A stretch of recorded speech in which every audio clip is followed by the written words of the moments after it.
இன்பத்திலும் துன்பத்திலும் நம் அருகே இன்னல் நீக்கி நல்ல மேய்ப்பர் நடத்தி வந்தார்.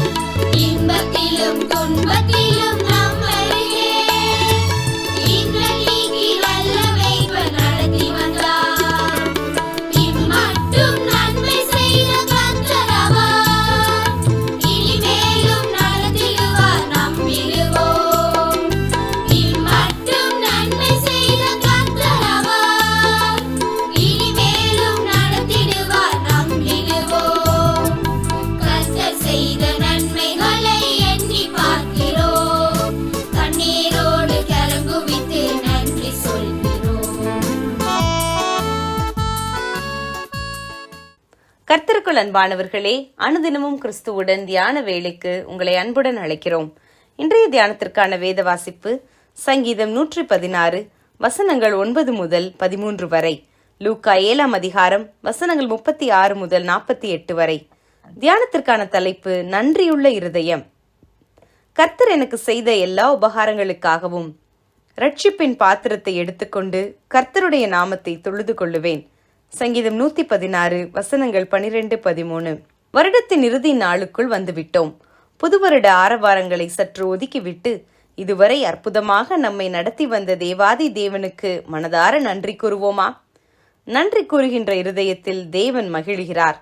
இந்த ஆண்டு முழுவதும் நாம் கடந்து வந்த பாதைகளில் நமக்கு நன்மையல்ல என்று நாம் கருதுபவையும் தேவனுடைய அன்பு பரிசுதான் என்று நேற்றைய நாளில் தியானித்தோம். ஆகவே முழு மனதுடன் நன்றி செலுத்துவோமாக. ஒரு பாவியான பெண் தனது ஊராரால் வெறுக்கப்பட்டவள். அவள் எப்படிப்பட்டவள் என்று அநேகர் அறிவார்கள். அது பரிசேயன் வீடு என்றும் பாராமல் ஒரு பரணியில் பரிமள தைலம் கொண்டு வந்து அங்கே பந்தி அமர்ந்திருந்த இயேசுவின் பாதங்களின் அருகே பின்னால் நின்று அவரது பாதங்களை தன் கண்ணீரினால் நனைத்து தன் தலைமயிரினால் துடைத்து அவரது பாதங்களை முத்தம் செய்து பரிமள தைலத்தை பூசினாள். இது எப்படியானது? பரிமள தைலம் மிக மிக விலையுயர்ந்த ஒன்று. அவ்வளவு பணம் இவளுக்கு எப்படி கிடைத்தது? நீண்ட காலமாக அவள் அந்த பணத்தை சேகரித்திருப்பாள். அவ்வளவு பணத்தையும் செலவு செய்து இந்த நறுமண தைலத்தை வாங்கி இருந்திருப்பாள். இத்தனைக்கும் அவள் இயேசுவை முதலில் சந்தித்ததாகவோ மன்னிப்பு பெற்று கொண்டதாகவோ எழுதப்படவில்லை.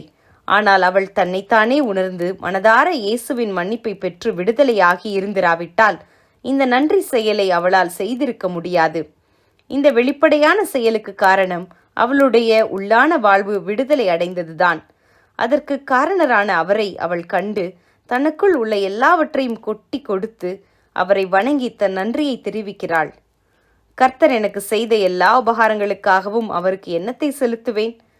தான் பெற்றுக்கொண்ட இரட்சிப்பின் பாத்திரம், மன்னிப்பு, புதிய வாழ்வு, இவைதான் சங்கீதக்காரனின் இருதயத்தை நிறைத்தது. நம் ஆண்டவருடைய மன்னிப்பை பெற்றது மெய்யானால் நன்றி சொல்லாமல் இருக்க முடியாது.